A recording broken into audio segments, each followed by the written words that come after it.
जिस गन्ने से गुड़ इतना काला होता है उसकी चीनी इतनी सफेद कैसे हो गई? केमिकल्स उसमें डाले जाते हैं। और मैं एक चीनी मिल के अधिकारी जो मैनेजर है, मैं उनकी बात आपको बता रहा हूं। उन्होंने कहा कि मुझे लगभग 12 साल हो गए चीनी मिल में काम करते हुए, और जब से मैंने काम करना शुरू कर दिया चीनी मिल में, तभी से मैंने घर में चीनी लाना ही बंद कर दिया। मैं तब से अपने बच्चों को चीनी खिलाता ही नहीं हूं, जबकि नौकरी से सैलरी वहीं से मिलती है, मगर चीनी नहीं। मैंने कहा कि आखिर कौन सी घटना घटी जिसके कारण से आपने ऐसा किया?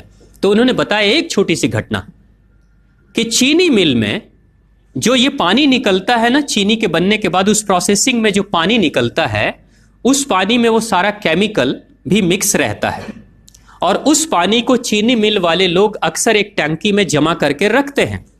ये सभी चीनी मिल वालों के पास में होता है, आप भी कभी जाएंगे तो आपको भी पता चलेगा। वो टंकी में वो पानी रखा जाता है, लेकिन रोज रोज प्रोसेसिंग हो रहा है, रोज चीनी बन रही है, रोज बहुत सारा पानी आ रहा है, तो आखिर कब तक? एक टंकी की क्षमता है ना, कितने दिनों तक वो टंकी खाली रहेगी? भर जाती है, भरेगी तो फिर क्या करेंगे? खाली करना है। तो क्या किया था चीनी मिल के लोगों ने? सोचा कि छोड़ो ना, अब कहां जाएंगे उसको फेंकने के लिए कहीं दूर, क्योंकि अब उतनी बड़ी टंकी जिसमें हजारों गैलन पानी है, उसके लिए ट्रांसपोर्ट में कितना खर्च आएगा, तो बेहतर होगा रात के अंधेरे में कहीं खेत में डाल देते हैं। क्योंकि जनरली फैक्ट्रियां तो होती हैं ऐसे ही बिराने में, तो कहीं डाल देते किसी खेत में, क्या पता चलेगा पानी है कि चीनी मिल का पानी है, क्या है। तो ये सोचकर मैनेजमेंट वाले लोगों ने रात में ही उस पानी को खेतों में छुड़वा दिया, और नतीजा ये हुआ कि उस खेत की सारी फसल जल गई, मिट्टी बंजर हो गई। और जब किसान पता करने लगा कि आखिर क्या हुआ मेरे खेत में, जब चेकअप कराया वो मिट्टी का, तो पता चला कि इसमें तो चीनी मिल का जो वेस्ट मटेरियल है वो डाला गया है। तब उसको खबर मिली कि हाँ, किसी स्टाफ ने बताया कि हाँ, हमारे चीनी मिल से ही पानी डाला गया था आपके खेत में, और पूरी मिट्टी बंजर हो गई।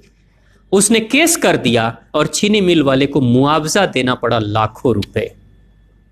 तभी से वो स्टाफ कहते हैं कि जो मिट्टी को बंजर कर दे वो इंसान के शरीर में जाए तो क्या करेगी। उसी के बाद से मैंने अपने घर में चीनी लाना बंद कर दिया।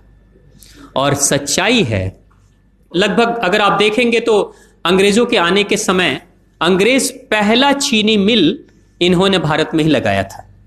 पहला चीनी मिल भारत में ही अंग्रेजों का लगा, और अंग्रेजों ने चीनी की शुरुआत की। भारत के लोग गुड़ खाते थे, चीनी नहीं खाते थे, उन्होंने बहिष्कार किया, बिल्कुल नहीं। लेकिन चीनी और चाय पत्ती दोनों के लिए लोगों को तैयार किया गया था। चाय पिला पिला कर फ्री में चीनी के लिए तैयार किया गया, और चाय के लिए भी तैयार किया गया।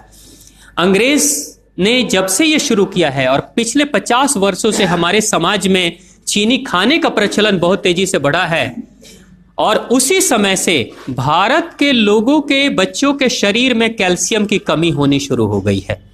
अगर कोई मां, अगर कोई बहन जो गर्भवती हो, गर्भकाल के दौरान अगर चीनी का सेवन अगर कोई बहन कर रही हो, तो चांसेस ज्यादा होते हैं गर्भपात होने के।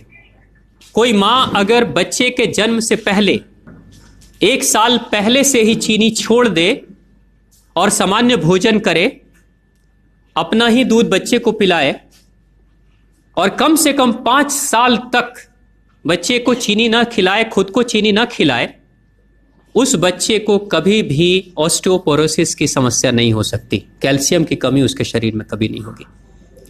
चीनी जब जाती है आपके शरीर में, तो बाहर जब निकलती है तो अकेले नहीं निकलती, कैल्शियम लेकर निकलती है। चीनी कैल्शियम लेकर निकलती है, हड्डियों को गलाकर निकलती है। और जिसके शरीर में कैल्शियम की कमी हो जाती है, उसके शरीर में मैग्नीशियम, पोटेशियम, आयरन सबकी कमी हो जाती है। कैल्शियम वो तत्व है कि जिसके शरीर में कम हो जाए, सारे तत्व कम हो जाएंगे, और कैल्शियम की कीमत पे चीनी हम खाते हैं।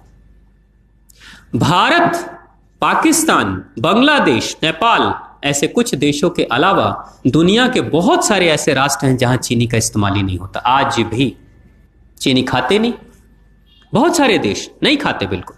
आप गुड़ खाया करिए, वो ज्यादा बेहतर है, चीनी को छोड़िए।